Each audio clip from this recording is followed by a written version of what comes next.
बिस्मिल्लाहिर्रहमानिर्रहीम। अस्सलाम वालेकुम स्टूडेंट्स। क्लास 10th केमिस्ट्री का हम चैप्टर नंबर 11 डिस्कस कर रहे हैं, जिसका टाइटल ऑर्गेनिक केमिस्ट्री है। अभी तक हमारा इसका फर्स्ट लेक्चर हुआ था, जिसमें हमने इंट्रोडक्शन थोड़ा सा पढ़ा था ऑर्गेनिक केमिस्ट्री का, और उसके साथ साथ हमने केमिकल डाइवर्सिटी और मैग्नीट्यूड की बात की थी ऑर्गेनिक कंपाउंड्स की, क्योंकि ये बहुत ज़्यादा अबंडेंटली कंपाउंड्स हैं जो अगर इनऑर्गेनिक के मुकाबले अगर हम इनका नंबर डिस्कस करें तो हमने उसकी रीजंस भी डिस्कस कर ली थी। आज हमने जो टॉपिक हमारा बन रहा है वो दरअसल कुछ करैक्टरिस्टिक्स हैं, खसूसियात हैं, जनरल करैक्टरिस्टिक्स ऑर्गेनिक कंपाउंड्स की। General characteristics of organic compounds important topic है, शॉर्ट क्वेश्चन के हवाले से आ सकता है। राइट एनी 3 या any 4 general characteristics of organic compounds. और यहाँ पे हम कोशिश ये करेंगे कि हम ऑर्गेनिक कंपाउंड्स की करैक्टरिस्टिक्स को हम इनऑर्गेनिक कंपाउंड्स की करैक्टरिस्टिक्स के साथ थोड़ा सा कंट्रास्टिंग फेज़ में पढ़ें या कंपेयर करके पढ़ें कि ऑर्गेनिक अगर ये प्रॉपर्टी शो करता है तो इनऑर्गेनिक की कौन सी प्रॉपर्टी है। ठीक है, सबसे पहले जो प्रॉपर्टी होती है ना, करैक्टर है, वो होती है कि अकरेंस। ऑर्गेनिक कंपाउंड्स आपको कहाँ कहाँ मिलेंगे, किस जगह पे आप ऑर्गेनिक कंपाउंड को ढूंढ सकते हैं, फाइंड कर सकते हैं। तो याद रखें कि जो ऑर्गेनिक कंपाउंड्स होते हैं ना, they are basically derived from the living things, animals, plants, ठीक है, फंगस, डिफरेंट लिविंग थिंग्स के जो ग्रुप्स होते हैं। तो maximum number of organic compounds जो होते हैं, जो नेचुरल ऑर्गेनिक कंपाउंड्स हैं, कुछ तो आर्टिफिशियल भी होते हैं जिनको हम इंडस्ट्री में या लेबॉर्ट्री में सिंथेसाइज करते हैं, लेकिन मैक्सिमम जो ऑर्गेनिक और यानी मैक्सिमम जो नेचुरल ऑर्गेनिक कंपाउंड्स आपको मिलेंगे, दे आर डिराइव्ड डायरेक्टली और indirectly from the living things. वो एनिमल्स या प्लांट्स की बॉडी से डिराइव होंगे, फिर उनको प्रोसेस किया जाएगा और फिर उसके बाद उनको यूटिलाइज किया जाता है। तो सोर्स क्या है? अकरेंस को हम सोर्स भी कह सकते हैं। You can also call this point as source. The source of organic compound is the living things. ठीक है, और इसमें यह भी बता दूं कि जो डेड लिविंग थिंग्स होते हैं, जो लिविंग थिंग जिनकी डेथ हो जाती है, वो भी फिर ऑर्गेनिक कंपाउंड्स यानी फॉसिल फ्यूल्स में कन्वर्ट होते हैं। तो अलाइव लिविंग थिंग्स भी, जो जिंदा लिविंग थिंग्स हैं, उनकी से भी आपको ऑर्गेनिक कंपाउंड्स मिल सकते हैं।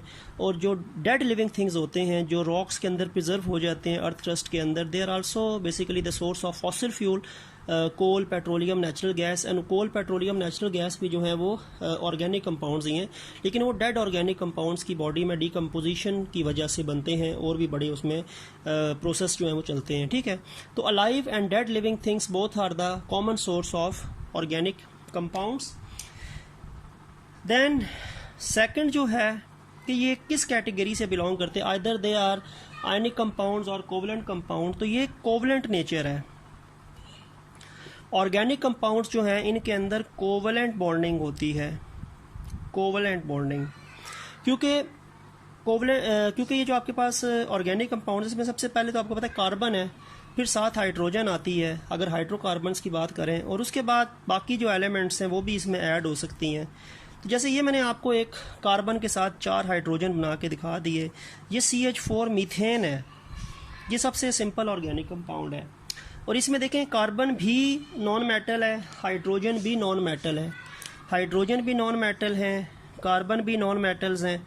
तो मेटल नॉन मेटल के दरमियान जब भी बॉन्डिंग होती है तो वो मेटल नॉन मेटल के दरमियान जो बॉन्डिंग होती है वो आयनिक होती है, लेकिन नॉन मेटल के दरमियान जो बॉन्डिंग होती है वो कोवलेंट होती है। तो organic compounds maximum non metals की बॉन्डिंग से बनते हैं। इस वजह से उनमें जो नॉन मेटल्स और नॉन मेटल के दरमियान जो बॉन्डिंग होती है वो शेयरिंग ऑफ इलेक्ट्रॉन का कॉन्सेप्ट होता है, वो लॉस या गेन ऑफ इलेक्ट्रॉन नहीं होता। इस वजह से ये कोवलेंट कंपाउंड्स हैं। ठीक है, they are the covalent compounds. इसके बाद प्रॉपर्टी है कि कंपोजिशन। ऑर्गेनिक कंपाउंड में कौन कौन सी एलिमेंट्स आपको मैक्सिमम मिलेंगी? ऑर्गेनिक कंपाउंड की जो सबसे बेसिक स्केलेटन बनाती है, ढांचा बनाती है, वो तो कार्बन है। ठीक है, सबसे पहले तो कार्बन है ना। कार्बन एक बेसिक इंग्रेडिएंट आपको मिलेगा किसका? ऑर्गेनिक कंपाउंड का। सबसे पहले कार्बन, कार्बन के बाद हाइड्रोजन, जब हाइड्रोकार्बन बनेंगे, ठीक है, कार्बन और हाइड्रोजन। सबसे पहले कार्बन कार्बन का लिंकेज होता है, फिर कार्बन के बाद हाइड्रोजन आते हैं, हाइड्रोकार्बन्स। उसके बाद एक आधा हाइड्रोजन निकलता है तो कोई और एटम उस हाइड्रोजन को रिप्लेस करता है, वो फिर डेरिवेटिव्स होते हैं। तो ऑर्गेनिक कंपाउंड्स में क्या होते हैं, सबसे पहले कार्बन एलिमेंट्स तो उसका बेसिक कंपोनेंट है, उसके बाद hydrogen element second most basic component होता है, और उसके बाद you can also find different elements in it like oxygen, nitrogen, sulphur, phosphorus and halogens such as chlorine, bromine, iodine, fluorine। तो बेसिक कंपोनेंट्स ऑक्सीजन है, ठीक है, ऑर्गेनिक कंपाउंड का। Then hydrogen, hydrocarbons. उसके बाद जब डेरिवेटिव्स की बारी आएगी ना, हाइड्रोकार्बन्स और उससे डिराइव होने वाले compound, then you can also find oxygen in an organic compound, nitrogen, sulphur, phosphorus and these halogens.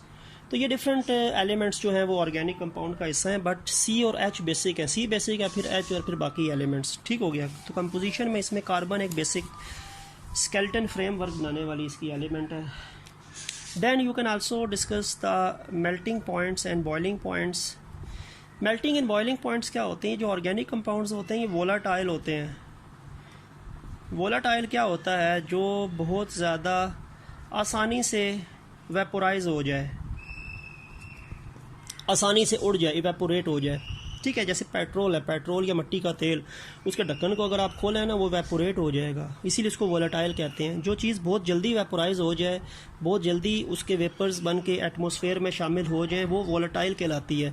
तो ऑर्गेनिक कंपाउंड जो इनकी वोलेटाइल नेचर है, ठीक है, बिकॉज इनके बॉइलिंग पॉइंट्स और मेल्टिंग पॉइंट लो हैं।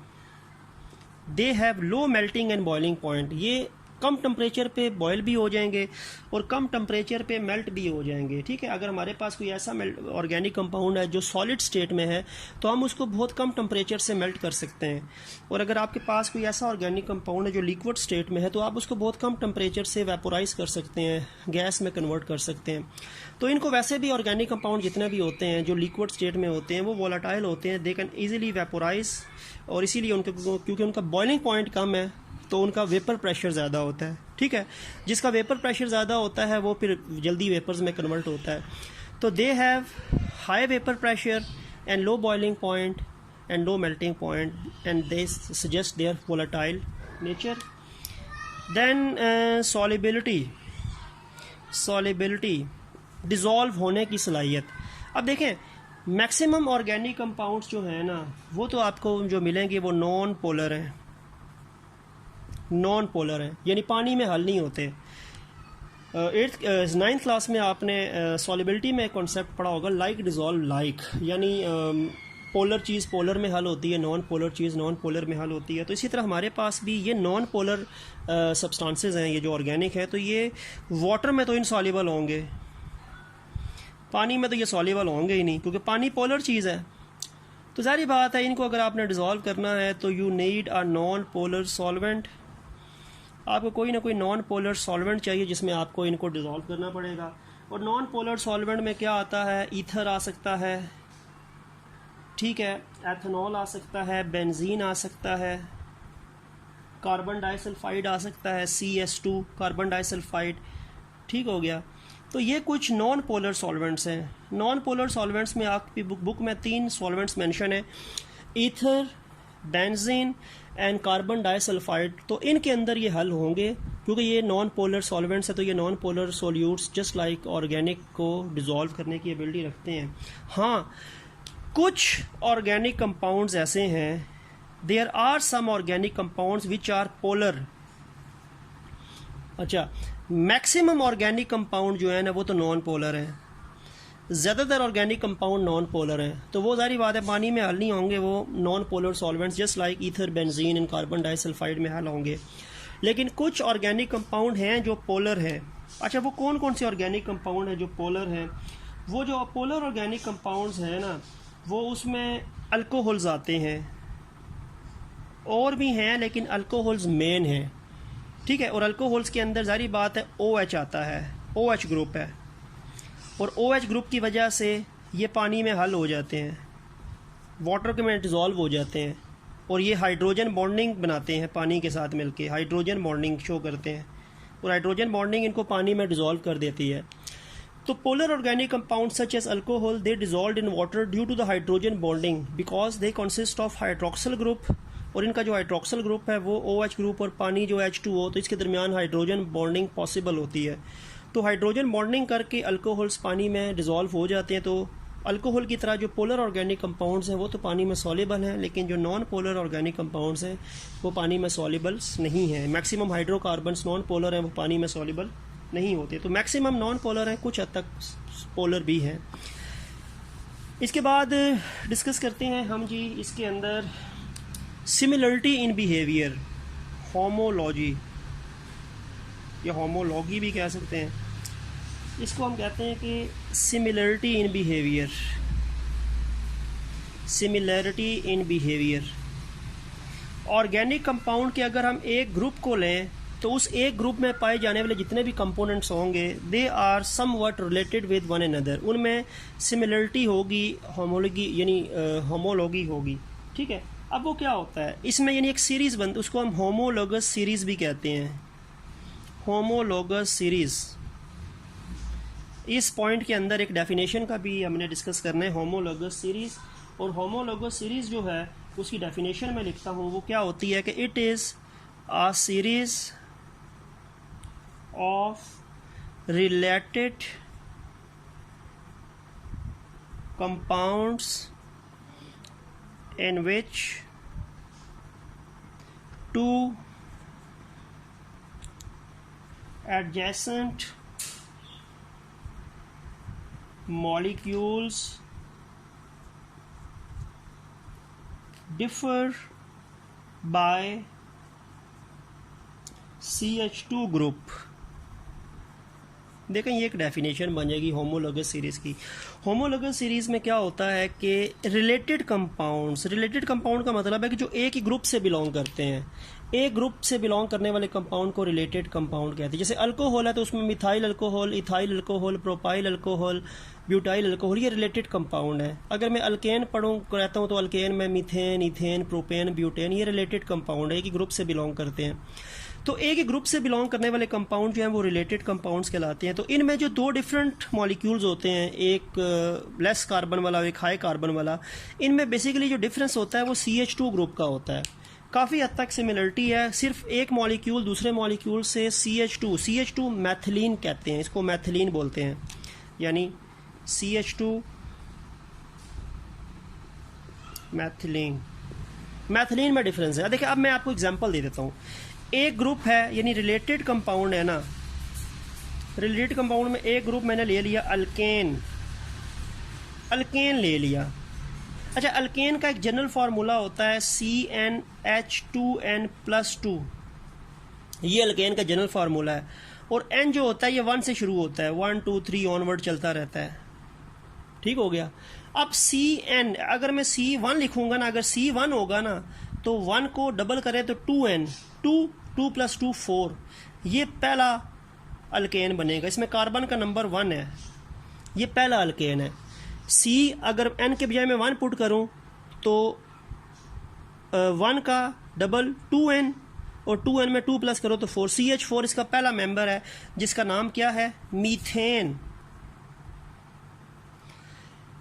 सेकेंड मेंबर कार्बन में 2 कर देता हूं तो ये बनेगा C2H6। कार्बन अगर 2 कर देना तो हाइड्रोजन को डबल करें, 4 + 2 6, इसका नाम होता है ईथेन। फिर कार्बन 3 है, कार्बन 3 होगा ये फार्मूला है अल्केन बनाने वाला, अल्केन इस फार्मूले के मुताबिक बनेंगे। तीसरा होगा C3H8 प्रोपेन। ये मैंने एक रिलेटेड ग्रुप लिख दिया, एक रिलेटेड कंपाउंड बना दिया जो अल्केन से बिलोंग करते हैं। इसका पहला मेंबर मीथेन है, फिर इथेन है, फिर प्रोपेन है। सारे अल्केन इस फार्मूले से बनेंगे CnH2n+2, जिसमें n की वैल्यू 1 से स्टार्ट होगी। अगर C1 है तो H4 हैं, C2 है तो H6 हैं, C3 है तो H8 है। इस फार्मूले को मैंने अप्लाई किया है। अब देखें मीथेन और इथेन में फ़र्क CH2 का है, CH2 का फ़र्क आता जा रहा है, CH2 में फ़र्क आ गया। क्योंकि देखो CH2 का मतलब है कार्बन, देखें C1 है तो कार्बन 1 बढ़ गया और हाइड्रोजन 4 से 6 हो गए, 2 कार्बन बढ़ गए।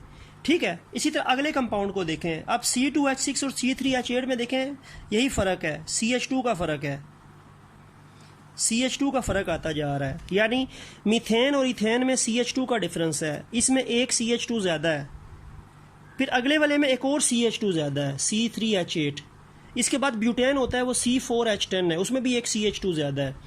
तो ये जो ऑर्गेनिक कंपाउंड्स होते हैं जो एक ही ग्रुप से बिलोंग करते हैं, इनमें जो दो एडजेसेंट मॉलिक्यूल, जैसे मीथेन का एडजेसेंट इथेन है, इथेन का एडजेसेंट प्रोपेन है, तो एडजेसेंट मॉलिक्यूल में डिफरेंस सिर्फ CH2 ग्रुप का होता है, बाकी फार्मूला जो होता है वो बिल्कुल एक ही सीक्वेंस के मुताबिक चल रहा होता है। तो मीथेन इथेन में भी CH2 का डिफरेंस है, इथेन प्रोपेन में भी CH2 का डिफरेंस है, प्रोपेन के बाद जो अगला मेंबर ब्यूटेन आएगा उसमें भी CH2 का डिफरेंस होगा। तो ये कॉन्सेप्ट जो होता है इनको रिलेटेड कंपाउंड्स के अंदर शो करता है, सिमिलरिटी इन बिहेवियर के अंदर शो करता है, ये होमोलोगस सीरीज़ कहलाती है। तो ये होमोलोगस सीरीज़ आपको ऑर्गेनिक कंपाउंड के किसी भी रिलेटेड कंपाउंड्स के एडजेसेंट मॉलिक्यूल्स के अंदर आपको मिलेगी, और एक के बाद दूसरा CH2 में डिफरेंस, दूसरे के बाद तीसरा उसमें भी CH2 का डिफरेंस, यानी 1 कार्बन एंड 2 हाइड्रोजन ऐड होते जाएंगे अगले सक्सेसिव ऑर्गेनिक कंपाउंड के पार्टनर पे। ठीक है, ये C3H8 है, अगला C4H10 होगा, फिर C5H12 होगा, फिर C6H14 होगा, हर मेंबर CH2 में ऐड होता जाएगा, पीछे चलें तो CH2 माइनस होता जाएगा, आगे चलें तो CH2 ऐड होता जाएगा। तो ये सिमिलरिटी इन बिहेवियर इनमें होती है। और फिर इसमें एक आखिरी जो पॉइंट है दैट इज रिएक्शन रेट्स। अच्छा, रिएक्शन रेट्स का मतलब है रिएक्शन की स्पीड। ये जो ऑर्गेनिक कंपाउंड्स होते हैं ना, इनमें क्योंकि बेतहाशा कोवलेंट बॉन्डिंग होती है, और ये कॉम्प्लेक्सिटी स्ट्रक्चर भी इनके कॉम्प्लेक्स होते हैं, नंबर ऑफ एटम्स भी बहुत ज़्यादा होते हैं, तो इस वजह से इनके रिएक्शन रेट्स जो होते हैं वो इनऑर्गेनिक के मुताबिक स्लो होते हैं। ठीक है, इनऑर्गेनिक रिएक्शंस बहुत फास्ट रिएक्शंस होते हैं, ठीक है, क्योंकि वो बहुत ज़्यादा डाइवर्सिफाइड या उनके अंदर बहुत ज़्यादा कॉम्प्लेक्सिटी नहीं होती उनके स्ट्रक्चर्स के अंदर, लेकिन इनके स्ट्रक्चर्स के अंदर कॉम्प्लेक्सिटी, नंबर ऑफ बॉन्ड्स बहुत ज़्यादा होते हैं, इसकी वजह से, और नेचर भी कोवलेंट नेचर है, तो कोवलेंट नेचर और कॉम्प्लेक्सिटी इन स्ट्रक्चर की वजह से their reaction rates are often slow reaction rates होते हैं अगर इनको हम इनऑर्गेनिक से कंपेयर करें। ठीक हो गया। तो एक तो आपका ये टॉपिक है जो आज हमने डिस्कस करना था, और एक और टॉपिक है जो आप डिस्कस कर लेते हैं, वो ये है कि ये जो आपके पास ऑर्गेनिक कंपाउंड होता है ना, इसको हम 4 डिफरेंट फार्मूला से रिप्रेजेंट करते हैं। We can represent it as 4 different formulas. एक इसका फार्मूला होता है जिसको हम मॉलिक्यूलर फार्मूला बोलते हैं, एक होता है इसका स्ट्रक्चरल फार्मूला,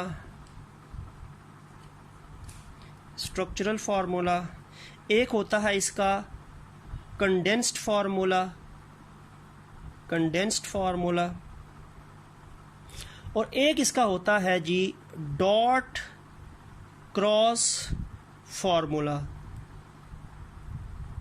तो ऑर्गेनिक, किसी भी ऑर्गेनिक कंपाउंड को हम 4 डिफरेंट फार्मूलों से रिप्रेजेंट कर सकते हैं। ठीक है, क्योंकि ऑर्गेनिक कंपाउंड्स के अंदर सिर्फ हम मॉलिक्यूलर फार्मूले तक नहीं रहते, हमें स्ट्रक्चरल, कंडेंस और डॉट एंड क्रॉस तक जाएंगे तो हमें पूरी इन्फॉर्मेशन मिलेगी, क्योंकि इसमें आइसोमरिज्म भी है। ठीक है, उस वजह से क्या होता है कि बेतहाशा ऐसे स्ट्रक्चर्स होते हैं, कंपाउंड्स हैं जो केमिकली डिफरेंट हैं, डिफरेंट ग्रुप से बिलोंग करते हैं, लेकिन उनका मॉलिक्यूलर फार्मूला एक ही है, स्ट्रक्चरल, कंडेंस और डॉट डिफरेंट है। तो इस वजह से फिर हम उसको एक कंपाउंड ही स्पेसिफिक कंसीडर करेंगे। तो डिफरेंट ऑर्गेनिक कंपाउंड जो होते हैं उनको हम 4 डिफरेंट फार्मूलों से रिप्रेजेंट करके हम उसकी कंप्लीट इन्फॉर्मेशन हासिल कर सकते हैं। अगर हम सिर्फ मॉलिक्यूलर फार्मूले तक अगर एक ऑर्गेनिक कंपाउंड को देखें तो 2 डिफरेंट कंपाउंड ऑर्गेनिक जो 2 डिफरेंट क्लासेस से बिलोंग करते हैं, they have same molecular formula but either they have different chemical structure or different condensed formula because they belong to 2 different groups। तो इसीलिए हमें चारों फार्मूले हमें किसी एक कंपाउंड के मुतालिक डिस्कस करने पड़ते हैं। ठीक है, अब जैसे मैं यहाँ पे आपको एग्जांपल देता हूँ, मॉलिक्यूलर फार्मूला क्या होता है, ये तो आपको बताता है कि जो किसी भी मॉलिक्यूल के अंदर जो नंबर ऑफ एटम्स होते हैं, कौन कौन सी एलिमेंट्स कितने कितने एटम्स बनाती हैं, एक्चुअल नंबर ऑफ एटम्स जो किसी भी मॉलिक्यूल में एलिमेंट्स के होते हैं वो तो मॉलिक्यूलर होता है। अब जैसे मैं एग्जांपल आपको देता हूँ जी, एक ऑर्गेनिक कंपाउंड ही मैं ले लेता हूँ, नाम उसका है जी, हमने पहले भी डिस्कस किया था, चलें उसी को ले लेते हैं, ब्यूटेन। ब्यूटेन एक ऑर्गेनिक कंपाउंड है। इसका मॉलिक्यूलर फार्मूला है C4H10, यानी ये मॉलिक्यूलर फार्मूला आपको ये बता रहा है कि इसमें 4 एटम कार्बन के हैं, 10 एटम जो है वो हाइड्रोजन के हैं. It basically gives you the actual number of elements along with their atoms, along यानी actual number of atoms of different elements present in a molecule. अब इसका स्ट्रक्चर क्या है? स्ट्रक्चरल फार्मूले में इसकी अरेंजमेंट ऑफ एटम्स की बात करेंगे कि अब ये C4H10 किस अरेंजमेंट के तहत आपस में मिला हुआ है. टाइप्स ऑफ यानी इसमें arrangement of different atoms in a molecule जो होता है वो स्ट्रक्चरल फार्मूला है. स्ट्रक्चरल फार्मूले को देखो, जैसे ये 4 कार्बन है तो पहले मैंने 4 कार्बन आपस में जोड़ दिए कैटिनेशन के लिहाज से. 4 कार्बन मैंने आपस में जोड़ दिए. अब हर कार्बन ने 4 सिंगल बॉन्ड बनाने हैं. इसका एक बॉन्ड बना है तो 3 बॉन्ड, इसके 2 बने हैं तो 2, इसके 2 बने हैं तो 2, इसका एक बना है तो 3. और ये जो सारे मैंने एलिमेंट्स, ये तो कार्बन 4 हो गए ना, ये तो 4 कार्बन हो गए, ठीक है. अब ये जो बाकी सारे एटम्स होंगे ये हाइड्रोजन के होंगे, हाइड्रोजन के होंगे. ये C4H10 का स्ट्रक्चरल फार्मूला है. इसमें मैंने C4H10 के एटम्स की अरेंजमेंट को शो कर दिया है. और ये N ब्यूटेन है क्योंकि इसमें मैंने सबको एक ही सिंगल लाइन के अंदर रिप्रेजेंट किया है. आइसोमर N ब्यूटेन है. तो ये स्ट्रक्चरल फार्मूला है ब्यूटेन का. ये ब्यूटेन का मॉलिक्यूलर फार्मूला है, ये ब्यूटेन का स्ट्रक्चरल फार्मूला है, जिसमें मैंने एटम्स की तरतीब शो कर दी है किसी भी एटम में. अब अच्छा, कंडेंस क्या है? अब कंडेंस में मैंने क्या करना है कि कार्बन के साथ जितने भी अदर देन कार्बन एटम्स हैं ना, जैसे यहाँ पे देखो कार्बन के साथ जो हाइड्रोजन एटम्स हैं उनको मैंने कार्बन के साथ डायरेक्टली जोड़ के लिख देना है. उनको मैंने कार्बन का हिस्सा बना लेना है, क्योंकि अभी भी तो कार्बन का हिस्सा है. ये इस कार्बन के पास 3 H हैं, इस कार्बन के पास 2 H हैं, इस कार्बन के पास 2 H हैं, इस कार्बन के पास 3 H हैं. तो कंडेंस फार्मूले में क्या होता है कि हम अदर देन कार्बन एटम के साथ जो दूसरे एटम्स होते हैं उनको डायरेक्टली हम अटैच करके कार्बन एटम के साथ जोड़ देते हैं. जैसे ये CH3 है, C के पास 3 एटम है ना H के, तो मैं CH3 लिख दूंगा. इसके बाद दूसरे C के पास 2 हाइड्रोजन है, तीसरे C के पास भी 2 हैं, चौथे C के पास 3 है. ये कंडेंस फार्मूला है. तो कंडेंस्ड फार्मूला जो होता है उसमें कार्बन और हाइड्रोजन की जो अरेंजमेंट होती है उनमें कार्बन के साथ जितने भी हाइड्रोजन एटम्स होते हैं, हाइड्रोकार्बन की मैं बात करूं तो उनको मैं कार्बन का स्पेसिफिक पार्ट बना लूँगा कि ये इस C के पास 3 H हैं, दूसरे C के पास 2 H हैं, तीसरे C के पास 2 H हैं, चौथे C के पास 3 H हैं. तो this is the condense formula of butane, ठीक है. और आखिरी फार्मूला होता है डॉट क्रॉस. इसको हम इलेक्ट्रॉनिक फार्मूला भी कहते हैं, इलेक्ट्रॉनिक फार्मूला. ये जो डॉट क्रॉस फार्मूला है ना, ये हम स्ट्रक्चरल फार्मूला के बाद बनाए तो हमें आइडिया होगा. ये आपने मैंने एक स्ट्रक्चर फार्मूला बना लिया, ठीक है. मैं डॉट क्रॉस बनाता हूँ. डॉट क्रॉस क्या है? ये वाला आखिरी वाला जो है डॉट क्रॉस वाला, देखें 4 कार्बन बना दिए, हर कार्बन के पास 4 इलेक्ट्रॉन शो करने हैं. वैलेंस इलेक्ट्रॉन 4 हैं, इसके 4, इसके 4. कार्बन के इलेक्ट्रॉन को डॉट से शो कर दें, इसके 4, इसके 4,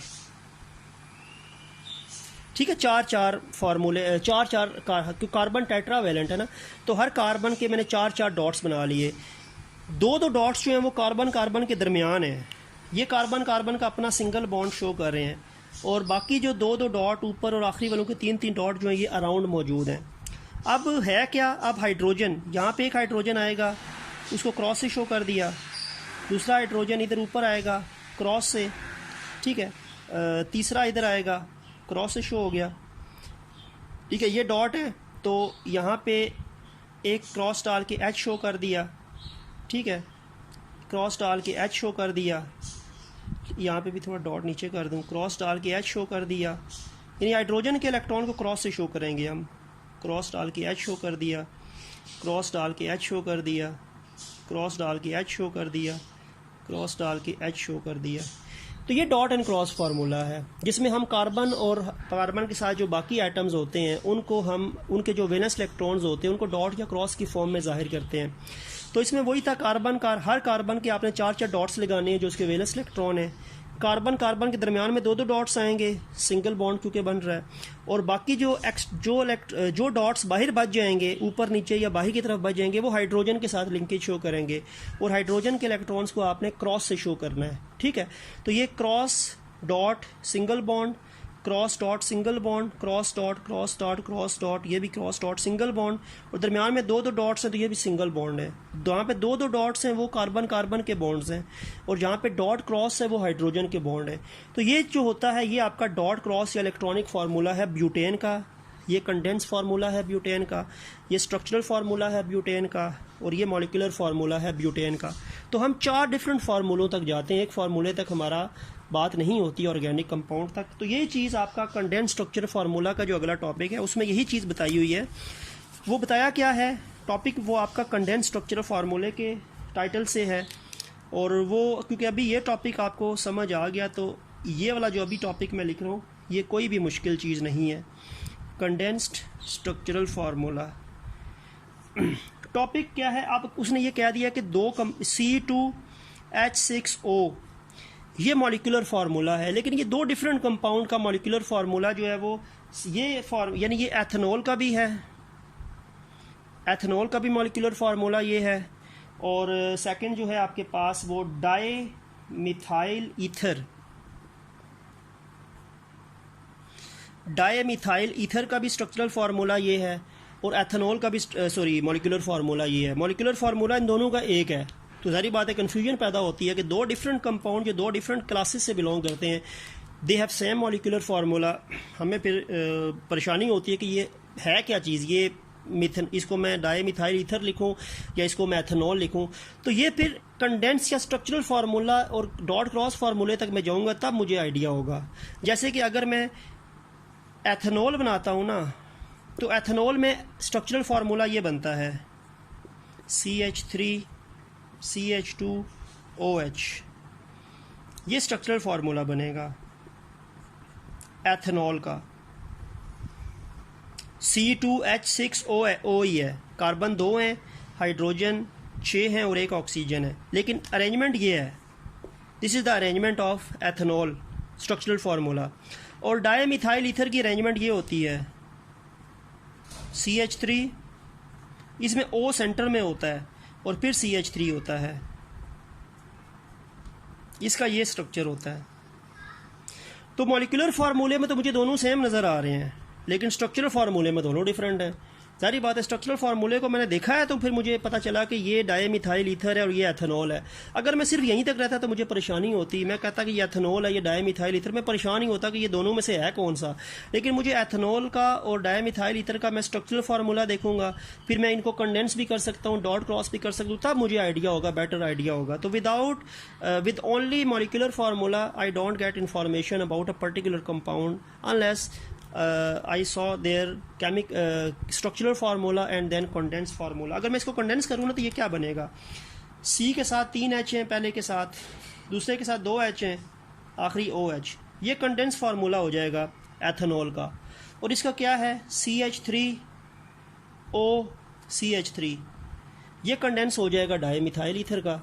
ठीक है, तो कंडेंस और स्ट्रक्चरल फार्मूला बना के फिर मुझे आइडिया होता है कि एथेनॉल ये है और डाई मिथाइल ईथर ये है। सिर्फ मुझे मॉलिक्यूलर फार्मूले से आइडिया नहीं होता। तो यही बात है कि ऑर्गेनिक कंपाउंड को हम एक फार्मूले मॉलिक्यूलर फार्मूले से नहीं जांच सकते जब तक हम उसके कंडेंस्ड या स्ट्रक्चरल फार्मूले की बात नहीं करेंगे, तब तक हमें उस ग्रुप के मुताबिक इंफॉर्मेशन हासिल नहीं होगी। ठीक है, तो ये आपके पास एक टॉपिक था जो हमने आज डिस्कस किया, characteristics of organic compound and then different formula जो ऑर्गेनिक कंपाउंड को रिप्रेजेंट करते हैं, molecular, structural, condensed and dot cross. And at last मैंने फिर कंडेंस्ड स्ट्रक्चरल फार्मूला जो टॉपिक था उसकी तरफ आ गया कि कंडेंस्ड स्ट्रक्चरल फार्मूला क्यों पढ़ते हैं और क्यों किया जाता है, because molecular formula is not giving complete information about organic compound। ठीक है, therefore you should consult structural, condensed and dot cross formula to get complete information about an organic compound। तो आज के लेक्चर यहीं तक था, उम्मीद है कि आपको बेटर अंडरस्टैंडिंग होगी। तो नेक्स्ट लेक्चर तक के लिए अल्लाह हाफिज़।